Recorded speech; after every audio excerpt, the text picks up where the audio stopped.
Thank you very much for being here today. Merci d'être ici avec nous aujourd'hui. I'm here on the traditional territories of the Mississauga of the Credit, the Anishinaabe, the Haudenosaunee, and the Huron-Wendat. Je suis ici sur les territoires traditionnels des Mississauga, Anishinaabe, Haudenosaunee, et Huron-Wendat. I am here in St. Jamestown. I am here in the riding of Toronto Centre, a riding that is home to hundreds of Afghans who call this community home. And I am here on their behalf today to ask for help given the evolving situation in Afghanistan. I will be joined shortly by Shiva Yusulazi, close, okay, of Olympia Immigration, and Yasmin Rajabi, both of whom are from also the Canadians for Afghan Peace, Canadian Campaign for Afghan Peace. And they will share their story about how this moment is unfolding for members of the Afghan community here in Canada and what their expectations are. First, let me say that given the events that have unfolded over the last 24 hours, I am calling on all of my fellow party leaders to suspend their campaigns for the next 24 hours, their election campaigns for the next 24 hours, in order to focus their attention where it should be, which is on the crisis that has unfolded in Afghanistan. All of the Canadian citizens and permanent residents and Afghan support staff that help Canada's military and diplomatic staff who have been left behind. I am asking that we do the right thing, suspend our campaign so that we can all concentrate our attention on where it should be, which is figuring out how we can rescue those that have been left behind in Afghanistan. Alors, je demande aujourd'hui que tous les chefs des partis fédéraux suspendent leur campagne pour 24 heures pour concentrer leurs efforts, leurs équipes sur la situation, la crise en Afghanistan et les milliers de citoyens et citoyennes, de résidents permanents et leurs familles, et aussi les membres de notre corps, le corps professionnel d'Afghans qui ont soutenu et travaillé pour le gouvernement du Canada, notre militaire et notre corps diplomatique. For those who aren't aware of what is happening in Afghanistan, we have not suspended, but we have ended our evacuation flights. We have ended the evacuation flights of our nationals and also of Afghan refugees. Our special forces have withdrawn. The airport is closed. And today there were, within the last 24 hours, there have been 2 terrible bombings at Kabul airport in Afghanistan. Many people have been killed. Many more have been seriously wounded. And so the window of opportunity that was open to rescue Afghan support staff and our Canadian citizens and permanent residents and their families through the airport or through other means of evacuation, that window has now closed. What it means concretely is that we have thousands of people that we have left behind. Thousands of people who have been urged by our own global affairs to go into hiding, to find a safe place to hide until a plan can be crafted to get them out of the country. Afghanistan was one of Canada's most significant military engagements. We lost about 160 soldiers in Afghanistan. Thousands more were wounded seriously, and more than 40,000 military personnel were engaged. We had thousands and thousands of Afghans who supported our mission, who fought alongside us, who died alongside us, and who we committed to protect, and that we promised we would not leave behind. And so in light of this news, all of my plans changed today. parce que nous avons fait le promis d'assurer que tous nos citoyens et citoyennes, tous nos résidents et tous ceux qui ont travaillé avec nous, qui ont qui ont souffert avec nous, qu'il aurait une place ici au Canada. And because we do not yet have a plan to fulfill our promise, I have been spending today being briefed on the evolving situation, speaking with Afghan associations here in Canada, and considering concretely what tangible proposals the Green Party of Canada can add in order to determine what kind of credible plan can be put in place. I think that it is very important that we make no mistake that this was foreseeable, this was avoidable, and it is a national shame that we have ended our evacuations knowing that we have left thousands and thousands of people behind that could have been rescued, that could have been evacuated if we had responded in a timely way. Il n'y a pas d'excuse. Tout ça était prévisible, on avait les préavis, on avait suffisamment de temps pour assurer l'évacuation et la sécurité de nos Canadiens, Canadiennes et de les personnes qui nous ont aidés en Afghanistan. Alors, en ce moment, notre attention doit être ciblée sur les solutions. Ça doit être ciblé sur un plan d'action pour assurer que ces gens qui ont été laissés dans le pays ont une possibilité d'être sauvés. And so, even though we are in an election, which of course we called, and when I say we, I mean Mr. Trudeau called at exactly the moment that Kabul was being surrounded and the president of Afghanistan was fleeing. That despite the fact that we are in the election, some things are more important, some things must take precedence, and this is one of those moments. Because if we are going to be able to look back a year from now, a month from now, 10 years from now, and know that we did the right thing, and that we did everything that we could in order to save the Canadians that were left behind, in order to save the family of Canadians who were left behind, in order to save the Afghan support staff who helped us and who counted on us, then this is the moment to do that. And so, again, I am asking Mr. Trudeau and the relevant federal ministers to completely divert all of their attention to this crisis until they can propose a credible solution to the people of Canada. And I'm asking all political parties to come together in a cross-partisan way to develop solutions. I called for a for a federal leaders debate, and that still stands. But if there is another format that is more productive, then of course we are open to that. Alors, j'ai fait l'appel pour un débat entre les chefs de parti. Je fais l'appel encore, je fais l'invitation encore.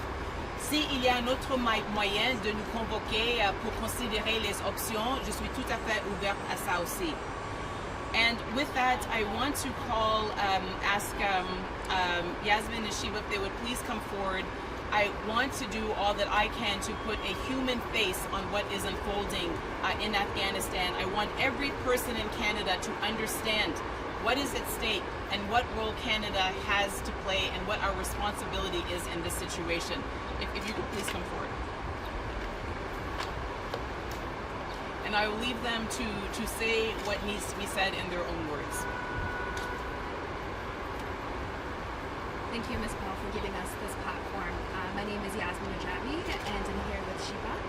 And we are representatives of the Canadian Campaign for Afghan Peace, which is a coalition of Afghan Canadians who are urging our government to act now and protect the lives of Afghans and those that have supported us in our mission in Afghanistan. When I woke up this morning and I heard news that Canada has decided to withdraw and wrap up its evacuation efforts in Afghanistan, it was in disbelief. I could not fathom that our Canadian government was abandoning not only its own citizens, its residents, but also the people that we had promised to help, the people that had already received visas from Canada. It took me too long for that to sink in, that the Canadian government is willing to sacrifice Canadian citizens and residents and the people that have supported us in the country and has completely abandoned them. And the messaging that they are hearing right now is that they should shelter in place. But sheltering in place under a Taliban regime is completely dangerous. We are hearing reports from the ground now that Afghan women who are leaders have been found in their safe homes and have been shot and murdered by the Taliban. And that is the fate that awaits Canadian citizens, residents, and the people that have supported us. For those who remember what Taliban occupation looked like 20 years ago, it was horrendous. So many lives were lost, especially those who were religious and ethnic minorities. Myself, I am Hazara, which is an ethnic minority that has historically faced prosecution in Afghanistan, as well as Shia, which is a religious minority. The last time the Taliban were in power, they ruthlessly murdered us, and there was a genocide happening in place. And we are seeing again that is taking place again. Just last month, Amnesty International released that 7 Hazara men were tortured and killed, and that is just the tip of the iceberg. There is so much more that is going to happen. It is disappointing that the last flight has left. Canada has not done enough to evacuate people from Afghanistan. The United Kingdom has evacuated 11,000 people. The United States has evacuated 80,000. Canada to have evacuated 3,700 people is insufficient. It's laughable about how low those numbers are, and there's so much more that we can do. Canada could have reduced red tape and waived a lot of the requirements to be able to get a visa, such as biometrics, and also making the documentation to be able to apply for a visa available in the language of the people of that country, which is Dari and Pashto. They could have also communicated much better. I've been hearing so many, and I've been receiving so many text messages, phone calls from people in Afghanistan right now saying, hey, do you know people in government? I've been calling that number for IRCC and I cannot get in touch. They have not responded to my emails. I have received approval for a visa, but I cannot get to the airport and there is no help. How is it that we are able to abandon our own people? And we need to make sure that the Canadian government can be clear about their plans. They need to tell us that what their plans are to get Canadians, residents, and those who helped us in Afghanistan out of the country. It is not enough for us to say that we are going to abandon them there, because it is only a matter of time before the Taliban regime, something horrific happens to them. And I've just been crying all day thinking about that potential.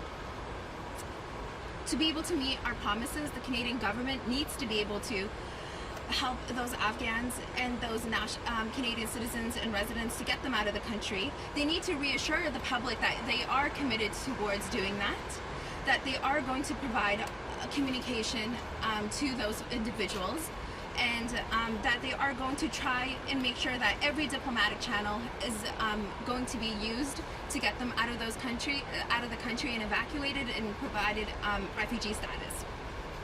I am also here with my colleague and friend Shiba, who can tell us a little bit more about the immigration process and the Afghan resettlement program and where it needs to go. Thank you, everyone. My name is Shiba Yusuzai. I'm here on behalf of Olympia Immigration. I'm also here on behalf of CCAP. Thank you so much for giving us this platform to speak on this.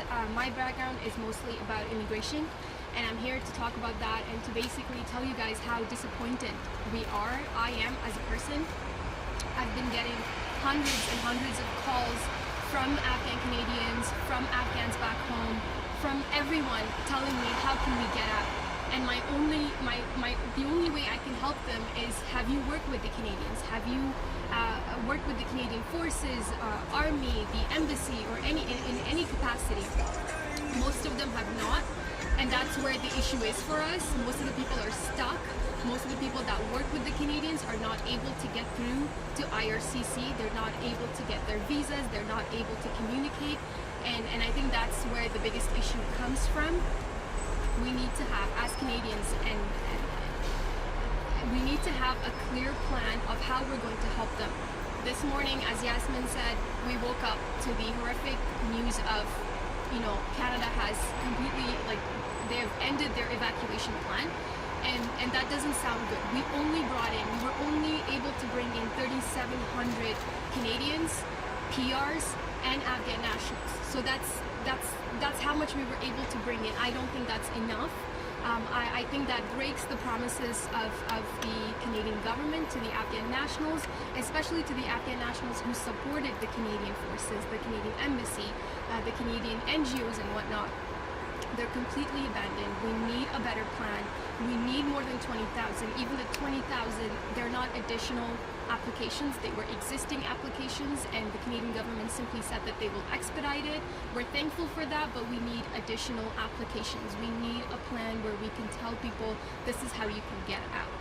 So I urge the Canadian government, on behalf of Olympia Immigration and on behalf of Canadian Campaign for Afghan Peace, to please do not end your evacuation plan. 3,700 is not enough. A lot more people helped you.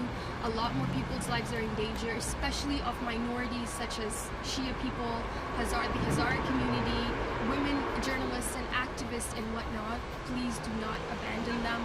Please stay there longer. Get as many people out as you can, and then we will work on how to bring in more people.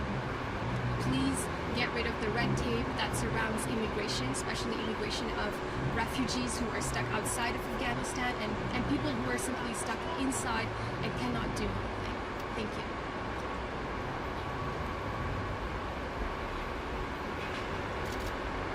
Thank you very much for that. And I will just end by saying that this is one of those moments of reckoning.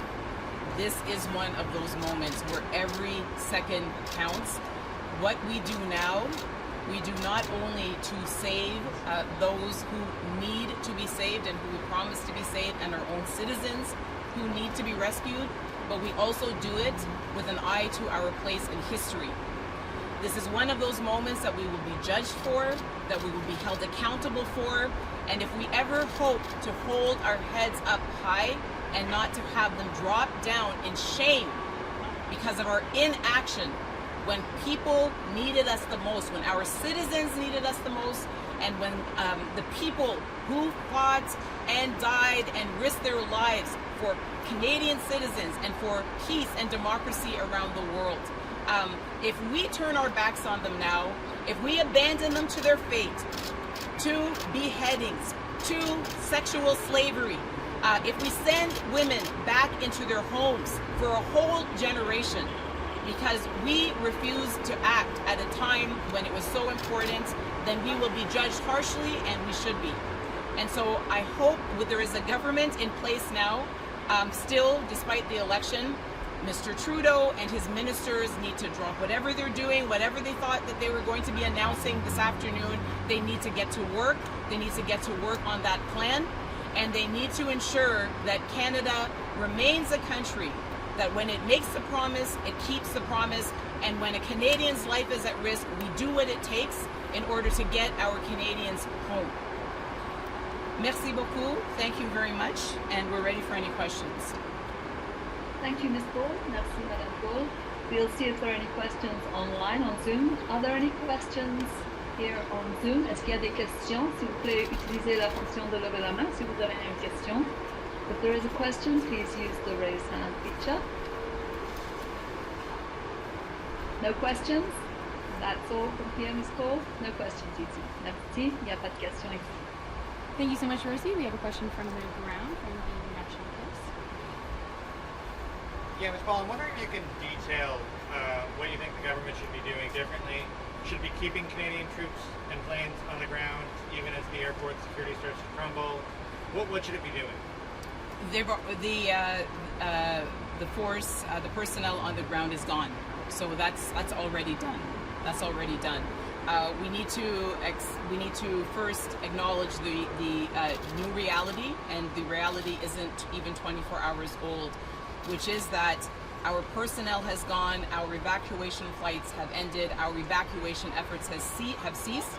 We have asked, Global Affairs have asked Afghan Canadians who remain in Afghanistan, as well as their families, as well as the Afghan support staff who helped us to shelter in place, to find somewhere safe to hide. And so the situation that those people find themselves in now is one where their only option is to find some alternative route to get out of the country. There is no plan. over the last couple of days, we heard various vague things about staying as long as it takes and trying hard and so forth. We have gone. That is done. And so we need the plan B. There should have been a plan in place already, but there wasn't. And so we heard concretely about some of the things that need to happen. For those who are able to make the dangerous trip and brave the frontiers and somehow get out of Afghanistan, then we need to make sure that paperwork is not going to be holding them up from getting to the safe haven that is Canada. We have got to get together again and again and again every day with our international partners to talk about how we can extract the maximum degree of assurances from the Taliban that those who are still trapped within Afghanistan and therefore under their control will be safe for as long as they are there, and will have safe passage as soon as they ask for it. And as soon as they ask for it, as I said, no red tape. Let's make sure that they can get out as quickly as possible. We do not have those assurances. We do not have those assurances from the Taliban. We need to have those assurances. And as I said, until our government has a robust, credible, actionable plan, then they should not be focusing on anything else, because every moment counts. Sorry, just to come back to that, but what did the government do wrong here? Did they pull out too early? Did they get started too late? What was the wrong thing the Justin Trudeau government did here? Okay, there are several things, and I'll also pass it to our guests so that they can share their experience. As you heard, they're dealing moment by moment with Afghans in the country, and of course families outside of the country who are trying to get their loved ones out. So here are some of the. We got ourselves a heckler. So here are a few of the things that the government of Canada could have done differently. And I say this just to contextualize some of the things that I'm saying. I say this as a former diplomat. I say this as someone who worked as a director in one of the leading international NGOs focused on protection of civilians in the context of deadly conflict. Canada knew months in advance that the U.S. was withdrawing.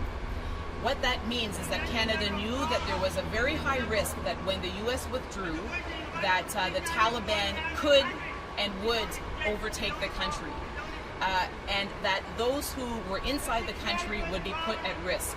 And so we had months and months and months of warnings from the Afghan community in Canada, from our personnel on the ground, from intelligence services, that this was a real risk, and we did nothing. We did not cut the red tape. We did not accelerate the visas. We did not create a plan to evacuate those who wished to be evacuated before the United States left. So that was the original sin. That was the original problem. And then when Afghanistan fell to the Taliban, even as they were surrounding Kabul, even as they were surrounding the presidential palace, we called an election. Instead of our ministers focusing all their attention on the small window of time that they knew they would have to evacuate people from Kabul airport, they were focusing on making the announcements in their riding. They were focusing on seeking that majority that they are so obsessed with. They weren't focusing the attention where they needed it, and more time was wasted. And so the Liberal, well, again, it's not, it's a caretaker government now, but Mr. Trudeau and his ministers had their attention focused where it should not have been, when every second counted. And I'm going to just pass it over because I'm sure that I am missing actions that we could have taken.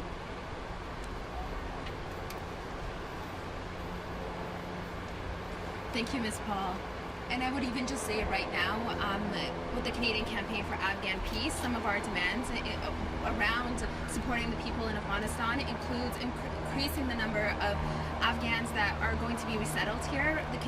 The Liberal government had announced that 20,000 people were going to be accepted over several years, which is I can't even share like how low that number is.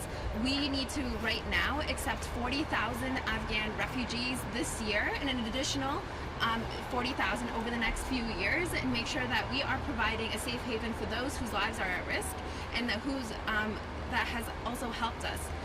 Right now, the Canadian Campaign for Afghan Peace has met with Ms. Annamie Paul has met with Mr. Jagmeet Singh, but after several requests to meet with former Prime Minister Justin Trudeau. We have not received any answer.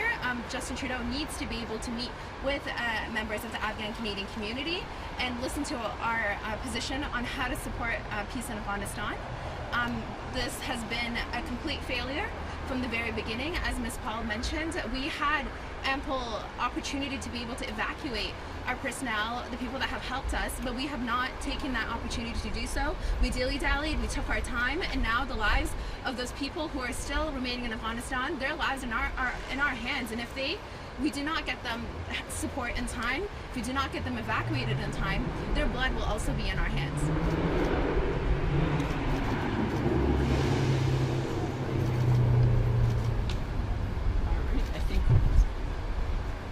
And thank you so much. Those are all our questions from the ground today. Thank you. Thank you very much. Oh, sorry. Thank you very much. Merci à tout le monde. Thank you for being here, and thank you very much for being here. We hope that we'll see the action that can do our country proud. It's not too late yet. It's harder, but it's not too late. And we stand ready to do all we can with the other parties in order to see that action. Thank you very much. This concludes today's press conference with Green Party leader Annamie Paul. This concludes the conference de presse avec Thank you so much. chef That du concludes Parti today's vert press conference. We'll hear the Green Party candidate, Annamie Paul. Everyone.